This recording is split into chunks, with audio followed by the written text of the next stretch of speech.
Hi, my name's Leon Rowe, currency trader and trading coach at trading180.com, and welcome to this video on market exhaustion. What is market exhaustion and does it really exist? And also I'm going to get into a midweek market Forex update. Now, what is Forex exhaustion? I've heard this, and market exhaustion, I've heard this this term being used, and I've read it being commented on, and it refers to where traders kind of think that the market is running out of steam, right? And they're trying to pick the bottom, right? The bottom of a move into a level, right? So, for example, we're on the pound-dollar daily chart, right? And as we can see in hindsight, the market pretty much has moved close to 1,000 pips, we're at 900 pips, right? But let's reverse back maybe a week or two, right? And you have this move here, right? And from this high to this low.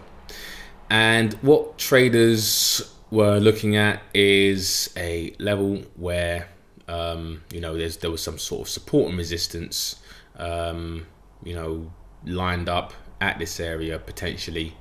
And I've drawn this like probably around here, right? This is where they were probably looking at, right? So you've had, resistance, some support here, support and resistance around here, right? And so on and so forth. So you've got, 1, 2, 3, 4, 5 days of basically a down movement, right? So what traders will say is that the market is probably exhausted here, right? So we should look for a move up, right? And they're looking for price action, and they've got this market exhaustion thing in the back of their minds, right? And they're looking for positive price action, because what better to do than try to catch a falling knife, in the market, right? Not understanding that the reasons why the move here has occurred, right? Which is always to do with value, sentiment and fundamentals, right? So they would have looked at this and they would have said the market has this massive move down and we're looking for some sort of market exhaustion, right? The market exhausted. Then, look for a move higher. But how really can the market be exhausted? It's like, are people, tired of buying? Are people, tired of selling? If you're making money, how can you ever get, tired? And again, I'm just, it's kind of that tongue in cheek, but the expression is not, is used in a way that it shouldn't, and you shouldn't really necessarily listen to that kind of phrase. From a supply and demand perspective and the value perspective, the market can go as far as it wants to go, right? Because what you're really looking for is potential value, right? And if you understand that the pound was potentially overvalued here and the dollar was undervalued here, and even down here, you're still you really want to be always have your mind and look for value, and usually look for undervalued currencies, right?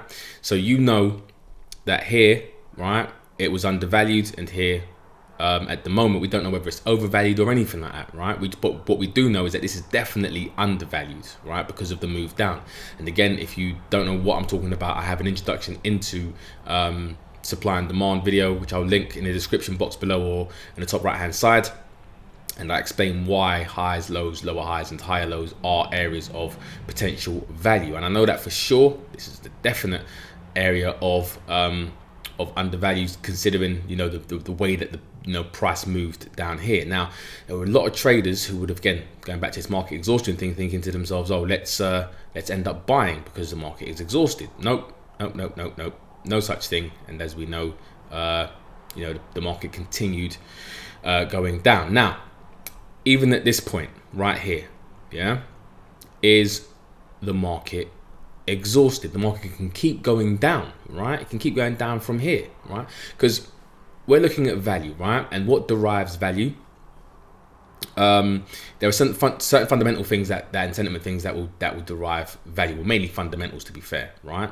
Now, what we have is coming up this week is a level of demand, obviously we're at now, but from a fundamental perspective, we have something quite important going on tomorrow, right? Well, it's something going on, but there's quite a few things important going on tomorrow. So we have the inflation report, we have MPC official bank rate votes, monetary policy summary, and official bank rate, right? And then we have CPI for the US dollar, right? So that was for the pound, that was for the dollar. Now, what's happened here is that the Bank of England, right, they were supposed to, raise interest rates, didn't get the inflation that they wanted, right? And so the market readjusted the value of the pound, right? Because they were anticipating an interest rate hike, which is normally positive for the, for the pound or any currency if a central bank is going to be raising interest rates, right? That was pretty much wiped off the table, right? And together with some disappointing GDP figures, prices pretty much went down here, right? So what's probably going to come out tomorrow, right? And this isn't, I'm not trying to predict, but and also do your own research. I'm not a financial advisor. This is not any advice to buy or sell. But what's going to end up happening tomorrow is, due to inflation problems, they're not reaching inflation targets tomorrow. You're probably going to have maybe votes, potentially, the voters are going to go, there'll be less voters voting for an interest rate hike, potentially, or it could be the same, and a monetary policy summary and an official bank rate, basically saying they were going to keep interest rates at a certain, 0.5%, right? So this is pretty much what is being priced into the market. Before, right here, there was an inflation hike, but now there isn't, right? So this is what the market is pricing in and expecting, right? And we can see it here. Our forecast, people's forecast is going to be traders, traders forecasts. Where am I? I'm losing my place. Right, here we go. Right, it's going to be 0.5%, right? So that's what is expected. Obviously, if it's they do raise interest rates, you better buy the pound. I'll tell you that now. But what's interesting, right? What I find interesting is the dollar CPI figures. Now, obviously, US dollar, they need inflation again, like the pound needs inflation in order to raise interest rates. Right? Now, if we look at the dollar index, what we have, right, is prices have pretty much been rising, right? In the same way that if we look at the pound, we're looking at inflation, right? The pound had been rising, and a rising currency is not necessarily great for inflation, right? You need really a falling currency, because inflation is basically where your currency has less purchasing power, and so you need more of that currency to buy whatever is goods and services. Therefore, the effect of that is inflation, right? And what we had was, we didn't get inflation, right? The inflation target, it was lower inflation target up here, right? So at the time it was like this, and prices were rising. They didn't get the inflation figures that they wanted, right here. So, because prices were rising. And the same thing is pretty much happening with the US dollar, right? So the US dollar, since mid-April, has been rising, right? Now, again, are we going to get an increase in inflation? My guess is to say that we will, probably the chances of us really exceeding this this target of 0.3% is very slim. At best we probably might get 0.3, but my best guess is going to be 0.2 or less. We're not going to get the inflation that we want now. So we've got a rising dollar now. So really and truly, what you want to probably expect is some sort of pullback. What's going to be the catalyst for this move, right? So there were a lot of traders going back to market exhaustion who were probably looking at this area, right, and areas on dollar charts, like for example the the pound dollar or the New Zealand dollar, who probably got in here not understanding and tried to basically buy the dollar, not understanding the fundamentals and potential value shifts, right? Because that is what is going to potentially cause this market to move higher, is market traders' expectation right, of value, right? Now, let's say, for example, the US dollar, you know, I'm wrong. And let's say the US dollar, you know, inflation was 0.5, 0.6% inflation, right? You can probably, you know, you're pretty much saying, all right, then, well, you know, this is going to actually get, you know, the dollar should actually get stronger, right? Dollar should get stronger, right? So is the market exhausted, right? There are a lot of traders trying to pick off this area here, and potentially this area here, looking at this technically, right, and saying the market is exhausted. No, the market can keep going down forever and ever if it wanted to, if it thinks that this is undervalued, right? We're supply and demand trading. We're just looking at, well, we're establishing value first and trying to, you know, estimate what the market thinks is value, right, and undervalue fair value, right? This can keep going down. So when you are, if you are a technical trader, I, you know, highly advise that you look into fundamental analysis, right, and sentiment analysis as well, right? And don't listen to, you know, the term or ignore the term when someone says the market is exhausted, right? All right, fair enough. You know, the market came up here and reversed. Doesn't mean the market was exhausted. Guarantee you that if you, you know, look at this area around here, there was some important news coming out. There was important news coming out that changed the fundamental shift in the value between the dollar and the US dollar and the New Zealand dollar, right? The same thing here. The market isn't exhausted simply because it just comes down to a level when it's been trending down for 2-3 weeks. That's nonsense. So keep in mind, if you do see that, it's it is a dangerous narrative, and because you're really kind of being coerced, or I can't remember the word, but it kind of primes you into thinking of a reversal, right? And you shouldn't necessarily be looking at, you know, reversals. First of all, you should always, you know, be trading buying undervalue and overvalue, strength versus weakness, right?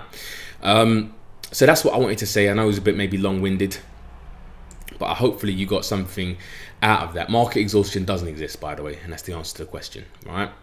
It's all about value, supply and demand, and determining where price, a currency is compared to another currency in terms of value, right? So let's get into the midweek update, and I'll keep this, try and keep this as brief as I can. So I've already explained about the interest rates, but my guess is obviously prices have come up into here, and now we're at a decision point, both technically and fundamentally, right? This is gone. So nothing's really changed here, apart from we've got a demand zone potentially, and I really don't expect this demand zone to hold, considering what we've got tomorrow coming up. But again, if we, you know, get a surprising result, right, depending on how the market reacts, if we do go a bit higher, then this would be a decent buy.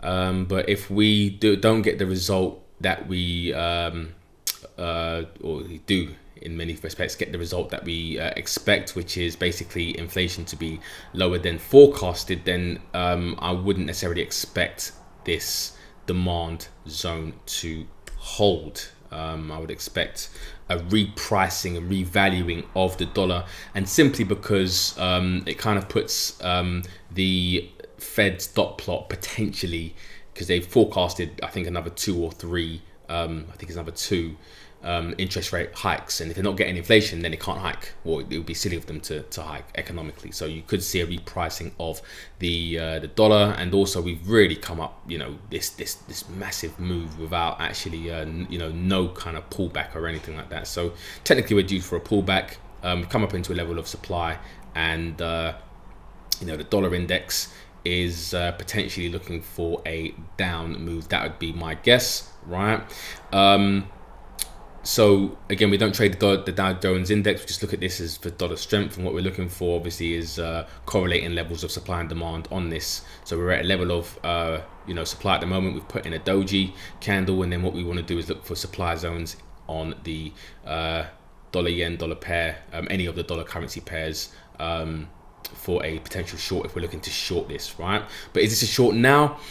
Now it's up to you, right? You could take a speculative position, putting your stops above, you know, the highs potentially, but just be aware that leading up to the events tomorrow, depending on what currency pair you're trading, you know, you could get stopped out if you have a tight stop, and if the news comes out and it is you know, higher inflation, then you could get stopped out, right? So just obviously decrease your size if you want to try and get in a bit early, if you think that, you know, any of the other currency pairs are at a decent price and you want to try and anticipate a short, right? Because what could happen is this could come up, stop you out quickly, and then move down, or it could actually start moving down now, and then you kind of get a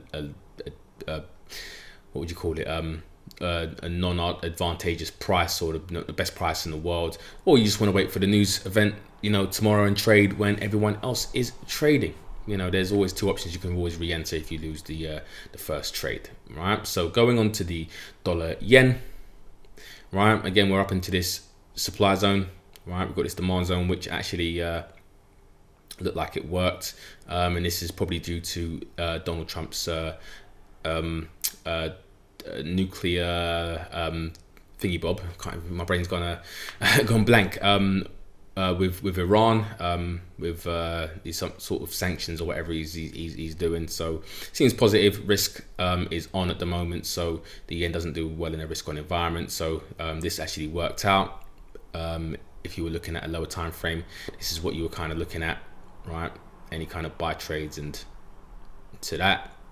If you are you know, looking to take profit, I think now would be definitely a decent time to try and take profit.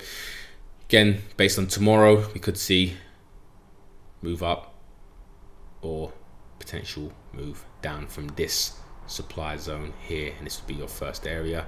Nothing to change on here. All the supply and demand zones are pretty much in place.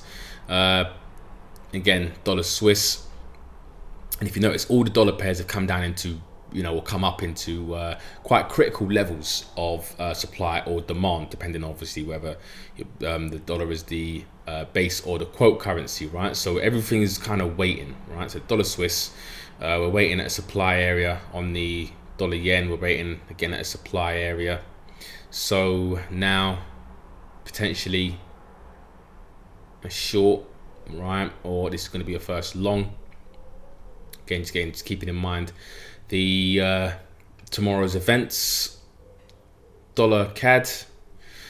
So we have prices have pretty much, you know, come up.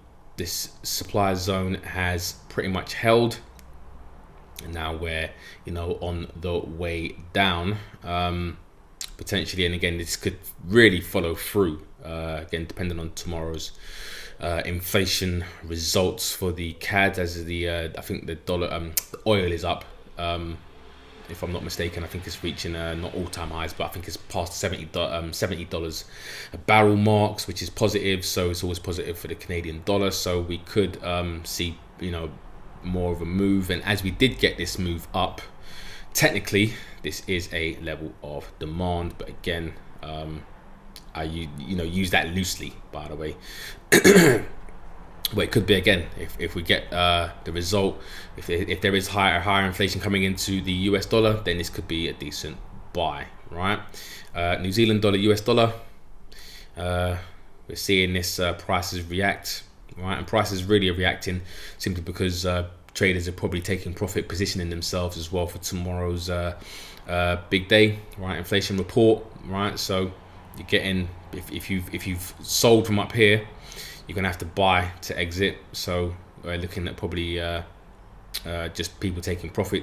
And again, just referring back to my video on is a pin bar a reversal candle or a or profit taking, right? You can refer back to that. This looks like a profit taking candle, as we really have no dollar news that's really pushing this this candle up, right? And we're creating this kind of pin bar type candle. So technically, again, we do have this supply zone, right? This is actually a supply zone in a on top of a level of demand, because we made a lower low. So again, this could come up here. Good news for the dollar, and then you could see prices fall lower still, right? So onto the pound dollar. Let's get rid of this level here. Again, pretty much the same. No new levels really been created. So I'll move on to the next one. Pound yen. We've kind of deleted this. We've come down into level of demand. Put in a potential reversal here, but again, nothing really to write home about. Pound Swiss bounced off here, kind of bounced off that supply zone as well this week, which was highlighted. Now we're going a bit higher up into here, so until it breaks above that supply zone, that stays on there, and this price is coming down deeper into this demand zone. You might want to see a buy trade. Onto the euro dollar, right? This is where prices have decided to, again, like everything else, stall for now in anticipation for tomorrow's news event, right? Putting in this kind of doji type candle, profit taking probably, but we can delete that, and then we're gonna put in a supply zone right here. Euro yen, we've again reacted off of this demand zone here, which has been touched once, twice, 3 times, and this is the 4th time here. Yeah, so potentially we could be seeing a move higher, but again, if we break below this low here, then this will become a supply zone as we're making a lower high and the lower low sequence. This would be your next buy here, and this would be your next buy right there. Zoom out a little bit. Yeah, I think that would probably be potential value range from here to here. At the moment, we've been in this range for a little bit. Come on, where is it now? Right, so we've been in this range here where we've kind of touched this level once, twice, and then we've touched level once, twice, 3 times. So we're in this range. We can continue to range within that purple box.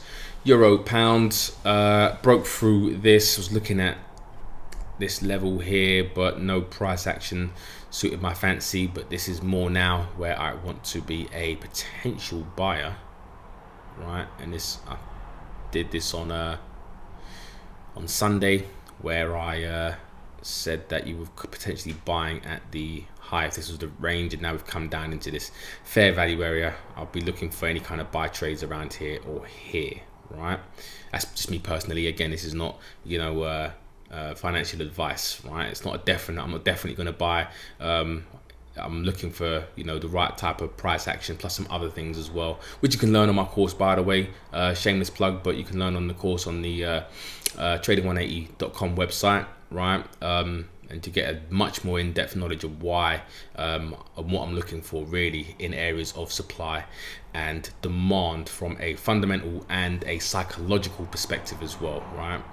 Trading is a zero-sum game when I'm trying to take advantage of other traders, and I've got to look to see if there are certain signs in here where I'm taking advantage of other traders, right? It's called the Capture Pain Relief course, right? But anyway, so waiting for price to come down into here and then look for potential buys. Again, looking at fundamentals and sentiment, right?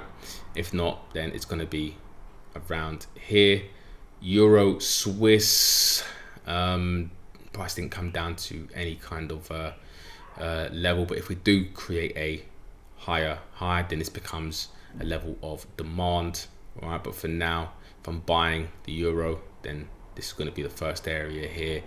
As we did make a lower break below, this is going to be an area of supply right here. 1 second, let me just zoom in. What's that? All right, yeah, I'll encompass pretty much this whole area right here. Matter of fact, that's going to be the area where if prices do come up here, you might look to want to get short, and here's a long. Euro Australian dollar might bounced off of here, and we're looking like we're gonna potentially drop a bit further down, right? So you could look for a buy trade there if we do come up to here, be sell trade right there. The Australian dollar, US dollar. Sorry, I'm breezing through this because I'm aware that this video has been quite long, matter of fact. So beginning of the week, we did have some price action within this kind of demand zone. But again, I think in the lead up to the inflation report, you know, we've taken out some stops below here, right? And now we've come down into this demand zone. I'm going to put some more demand zones in here, matter of fact. Right there.